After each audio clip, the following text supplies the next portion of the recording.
A gente abre essa edição do Arena com os detalhes do depoimento do ex-ministro do Gabinete de Segurança Institucional, general Gonçalves Dias. Ele prestou depoimento hoje à Polícia Federal por mais de 4 horas. Dias foi ouvido por determinação do ministro Alexandre de Moraes, do Supremo Tribunal Federal, após a CNN Brasil revelar imagens dele no Palácio do Planalto durante a ação criminosa de vândalos que invadiram a sede da Presidência da República no dia 8 de janeiro. Segundo fontes da CNN, Dias respondeu todas as perguntas feitas pela Polícia Federal. Quem vai trazer as informações direto de Brasília, está acompanhando por dentro este caso, é a repórter Tainá Falcão. Boa noite, Tainá, você já está na tela com a gente. O que mais a gente tem de informações a respeito desse depoimento do ex-ministro Gonçalves Dias? Oi, Yuri, tudo bem? Boa noite, para você e para todos que estão com a gente no Arena CNN. Olha, Yuri, as respostas dadas pelo Gonçalves Dias à Polícia Federal vão muito de acordo com o que ele já havia respondido ao próprio presidente da República naquela reunião, no dia em que saiu do gabinete de Lula, já com o pedido de demissão aceito, e com a exoneração decidida. Ele disse que não foi omisso, não considera que houve omissão por parte dele. Disse ainda que está disposto a colaborar com a investigação da Polícia Federal. Respondeu a todas as perguntas, como você já adiantou. Foi um longo depoimento de quase 5 horas. Ele não falou com a imprensa, saiu de lá muito rápido. Então, as informações que a gente tem até agora são essas, de que as respostas vão de acordo com o que ele já havia dito na reunião com o presidente da República, que estava ali, na verdade, como as imagens divulgadas pela CNN mostram, para tentar tirar os manifestantes golpistas do terceiro andar, onde fica o gabinete presidencial. Agora, a gente também precisa trazer a informação, Yuri, do que Alexandre de Moraes, agora há pouco você atento estava conversando com a Dani, decidiu a informação do Lucas Mendes, aqui de Brasília, um pedido de Alexandre de Moraes, mais um pela quebra do sigilo da divulgação das imagens do 8 de janeiro, das câmeras de segurança do Palácio, que mostram a ação do Gabinete de Segurança Institucional. Portanto, de acordo com o STF, 48 horas é o limite solicitado por Alexandre de Moraes para que todo esse material seja entregue, assim como há um pedido também paralelo do Alexandre de Moraes, a Ricardo Capelli, que faz o papel agora de interino do GSI, para enviar uma cópia da sindicância que foi instaurada no dia 26 de janeiro e vai até o dia 31 de março, com o intuito de identificar a responsabilidade dos membros do GSI na invasão ao Palácio do Planalto. Hoje, mais cedo, o Ricardo Capelli, num tweet, já disse que essa sindicância está em curso, disse até a jornalistas que pretende acelerá-la a pedido do presidente da República. Eu volto com você, Yuri. Obrigado, Tainá Falcão, direto de Brasília com essas informações. É feriado de Tiradentes, dia de fundação de Brasília, mas como a gente vê, muita notícia acontecendo. E eu vou começar a exemplo de mim, que está aqui de forma interina com o nosso convidado Caio Junqueira hoje aqui. Caio, boa noite, antes de tudo. E queria que eu te ouvisse um pouco do quanto essas informações de hoje, não só o depoimento, mas principalmente essa informação mais recente dada ainda durante o CNN 360, de que as imagens vão se tornar públicas como um todo. Como isso pode afetar não só as investigações, mas a disputa de narrativas que a gente vê entre governo e oposição, não só na participação do ex-ministro Gonçalves Dias, mas desses agentes todos que estavam abaixo da responsabilidade dele no GSI. Boa tarde, Yuri. Boa tarde a todos. Obrigado por estar aqui. Yuri, acho que o principal lance dessas imagens do GSI que vieram à tona aqui a partir da reportagem do Leandro Magalhães é esclarecer a visão por dentro ali do gabinete responsável pela segurança do Palácio Presidencial. Ele vai ajudar a esclarecer, primeiro, por que essas imagens não foram publicadas. Por que o GSI não divulgou, não passou para o presidente da República essas imagens? E, nesse sentido, ajuda a elucidar muitas questões referentes ao 8 de janeiro.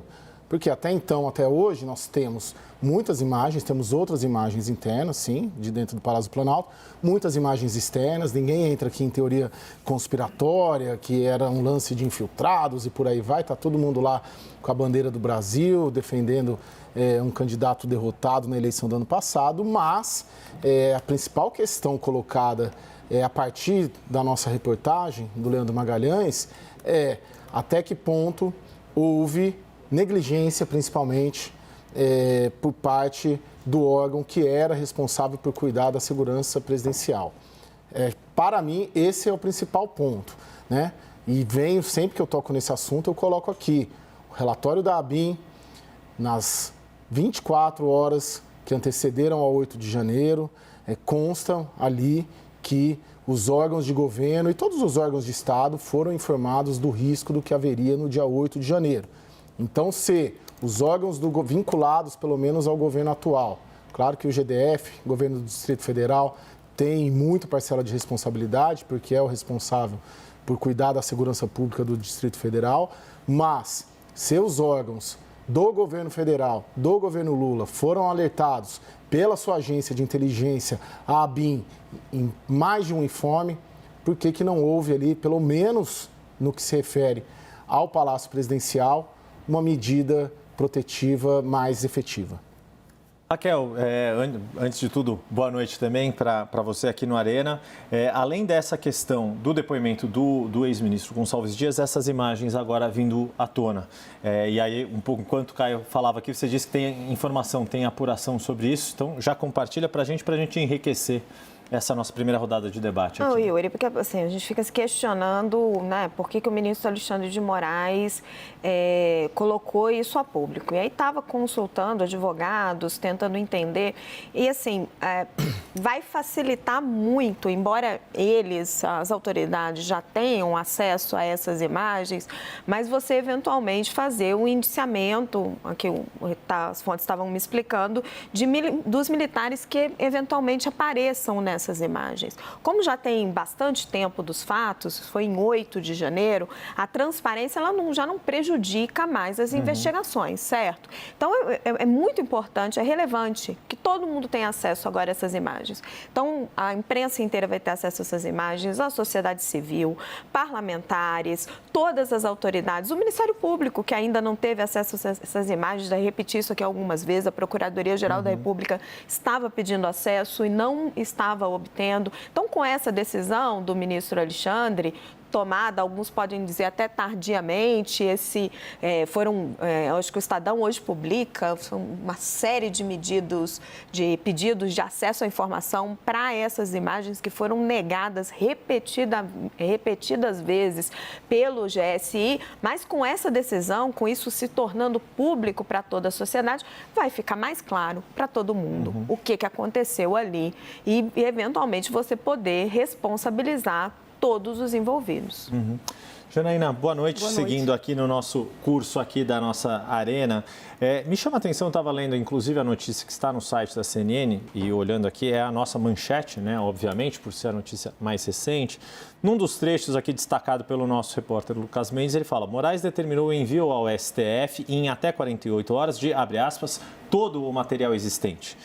O que a gente pode depreender desta afirmação é de que pode ser que o próprio STF não tenha ainda acesso a todo esse material existente. O que leva a crer, e aí me corrijam também se é um exagero essa afirmação, de que o Gabinete de Segurança Institucional não franqueou essas imagens a talvez nenhum órgão.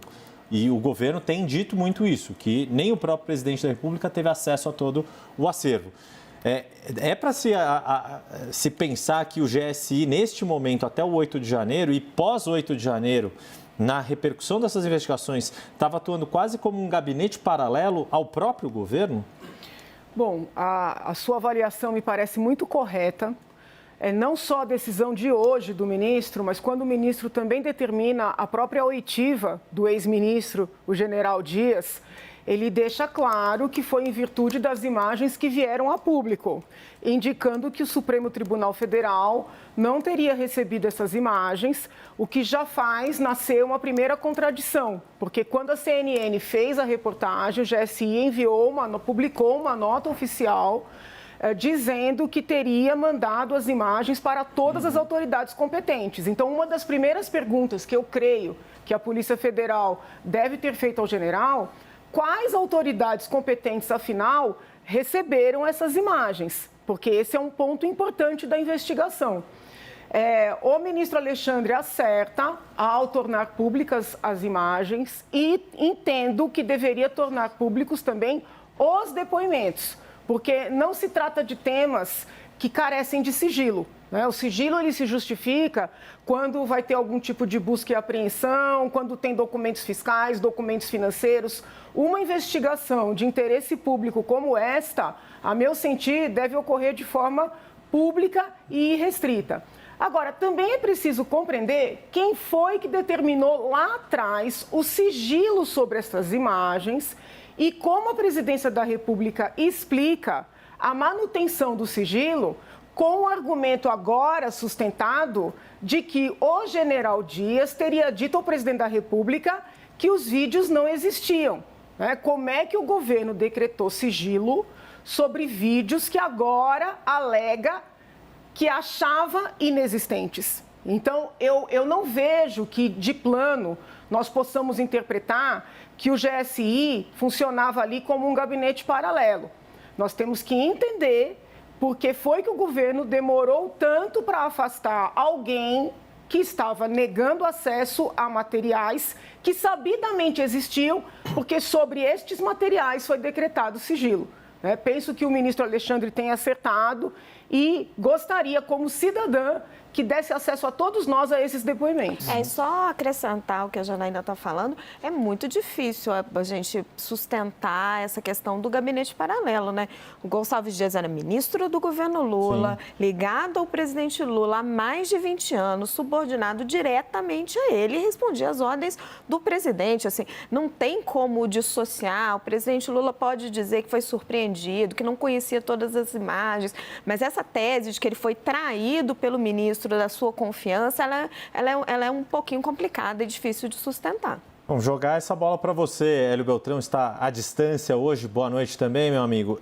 Para te ouvir um pouco, nessa linha do que a Raquel coloca, né? O quanto dá para se interpretar, diante de tudo que está colocado agora e do que se sabe, por enquanto, do que disse o ex-ministro Gonçalves Dias no seu depoimento, de que agiu dentro do que poderia e de que as imagens teriam saído de contexto, etc., tem sido a alegação dele, de que o que ele poderia fazer naquele momento, ele teria feito. Mas o sigilo dessas imagens, só agora podendo vir a público, primeiro pela reportagem, pelo trabalho de jornalismo da CNN Brasil, e em especial do repórter Leandro Magalhães, e agora com essa decisão do ministro Alexandre de Moraes. O que mais se pode esperar que esse acervo de imagens traga em relação a como cada um individualmente desses agentes públicos que deveriam proteger o Palácio do Planalto, como eles agiram ou como eles deixaram de agir, Hélio? Yuri, boa noite a todos. Me parece tudo ainda muito pouco claro o que aconteceu, porque eu presumo que a primeira coisa que qualquer órgão de investigação, polícia, Supremo, etc., deve ter feito logo após o 8 de janeiro seria solicitar todas as imagens. Eu acho que é razoável presumir que é a primeira coisa que se queira saber, porque é aí que você começa a fazer uma investigação decente. Como está havendo um pedido hoje do Supremo para que se liberem todas as imagens, e aí essa coisa fica um pouco confusa. Afinal, houve um pedido inicial e o GSI, então, escamoteou, escondeu, não entregou? Ou não houve o pedido das autoridades de investigação de todas as imagens disponíveis? Você entende? Existe aí uma confusão que, para mim, está confuso. Não está claro para mim o que de fato aconteceu. Esse é número 1. Número 2, que é a pergunta que você faz, o que se poderia ter feito, me parece que realmente há uma inação do Dias nas imagens, na atitude dele nesse dia. E a pergunta que fica O Caio mencionou o relatório de véspera, no dia 7 de janeiro, na véspera, da ABIN, que informou, né, ao grupo de gestão de risco, informou ao Flávio Dino, não sei quantas pessoas tiveram acesso, certamente o Flávio Dino recebeu essas informações de que haveria uma possível tentativa de invasão dos prédios, uma possível tentativa de golpe, etc. E a pergunta é, isso foi informado ao Lula? Imagino que sim, mas a gente precisa saber essa informação.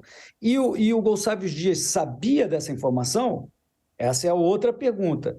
Me parece que todo mundo concorda que houve uma negligência, uma falha razoavelmente grave do governo do Distrito Federal em fazer o devido policiamento. Mas isso não exime de responsabilidade, né, o governo federal e o Flávio Dino, que teria à disposição, pelo que eu entendo, 400 membros da Força Nacional e do GSI para fazer a defesa do Palácio Planalto, que poderia ter mobilizado essas forças para proteger a Praça dos Três Poderes, por exemplo. E por que isso não foi feito? Essas são as perguntas que, para mim, não estão claras. Pois é, deixa eu pegar um ponto que o Hélio colocou, e aí deixo vocês à vontade, quem quiser tomar a palavra primeiro. Importante, a Janaína também colocou esse ponto dos depoimentos virem a público, da gente saber o que cada um fala sobre o que presenciou. O próprio ministro Alexandre de Moraes, nessa decisão de hoje, deixa claro, olha, se for identificado algum militar, alguma pessoa que poderia ter, que ainda não prestou o depoimento, que se faça o depoimento, que depois se possa comparar o depoimento de quem já foi ouvido com essas imagens novas que vão ser reveladas, e o quanto, no paralelo, também tem uma outra informação aqui na matéria, que o GSI instaurou uma sindicância em 26 de janeiro, que tem prazo para conclusão até 31 de maio. O que a gente pode apostar que vai terminar primeiro? Esta sindicância ou esse cruzamento de informações no âmbito da investigação?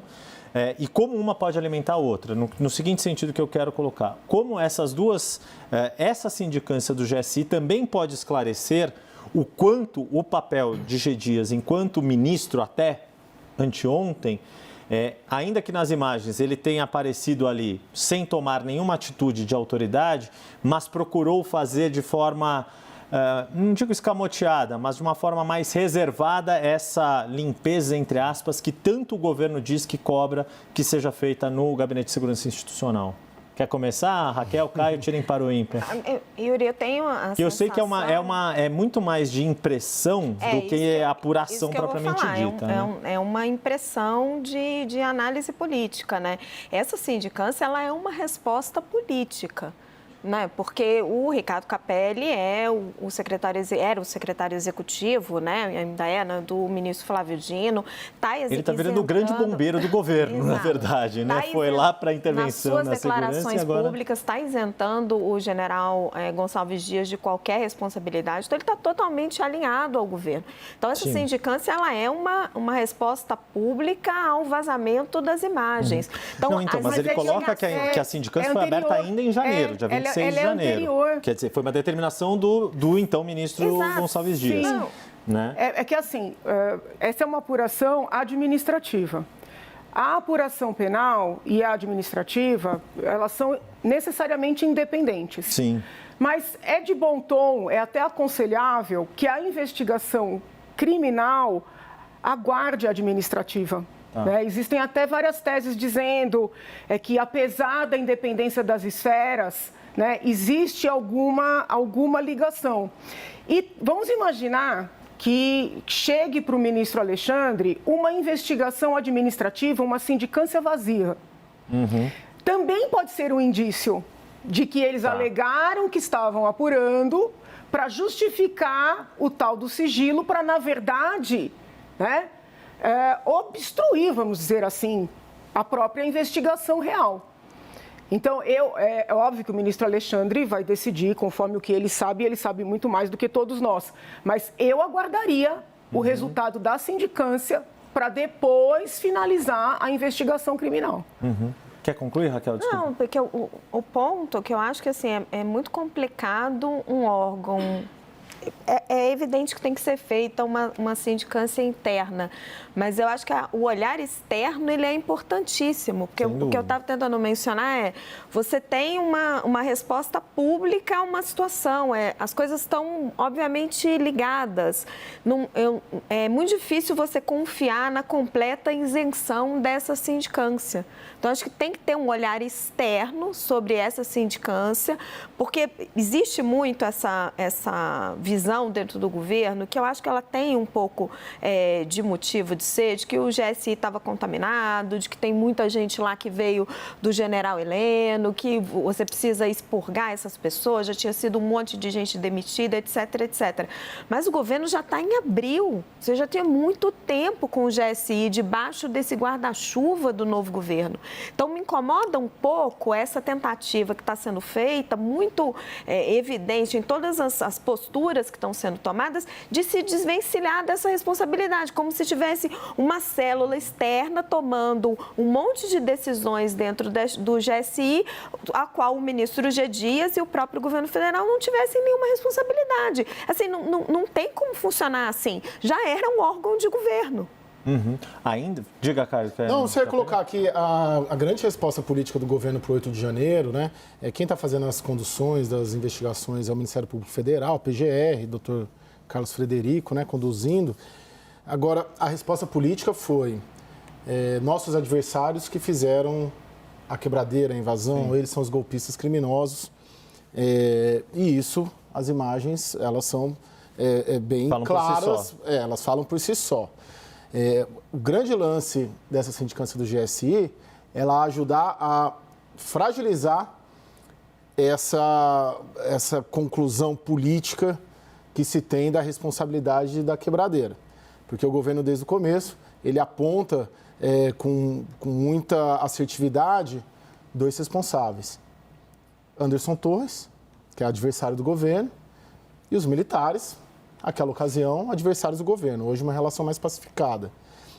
Se vem um relatório do GSI e coloca, falhamos aqui, o Ministério da Justiça falhou ali, isso torna, de certa maneira, o governo, volta aos relatórios da ABIN, que foi informado, quase que um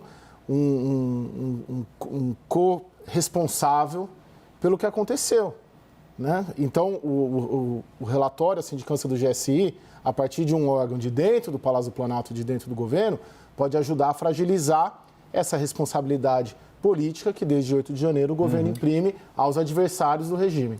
Então, mas esse é um ponto para a gente refletir, Caio, porque o governo está, desde o início, tentando escamotear qualquer responsabilidade do governo federal e aí ele está, aos poucos, perdendo essa narrativa. Se ele tivesse, desde o começo, falado, olha, evidentemente, nós aqui do governo federal também falhamos, tivemos algum tipo de omissão. E assumido essas responsabilidades e até embarcado na CPI desde o começo e assumido a sua parcela de culpa e de responsabilidade, de investigação séria nessas questões, talvez não estivesse passando por essa situação. Porque é evidente que tem em todos os poderes envolvidos, e aí já repeti aqui várias vezes, a Polícia Militar e o governo estadual eram os principais responsáveis, parcelas de omissão e de responsabilidade. Sim. Então, quanto mais ele fica escamoteando e fica tentando esconder e varrendo para debaixo do tapete, pior, na minha avaliação. Quer dizer, quando lá no começo, ainda na primeira semana, depois do 8 de janeiro,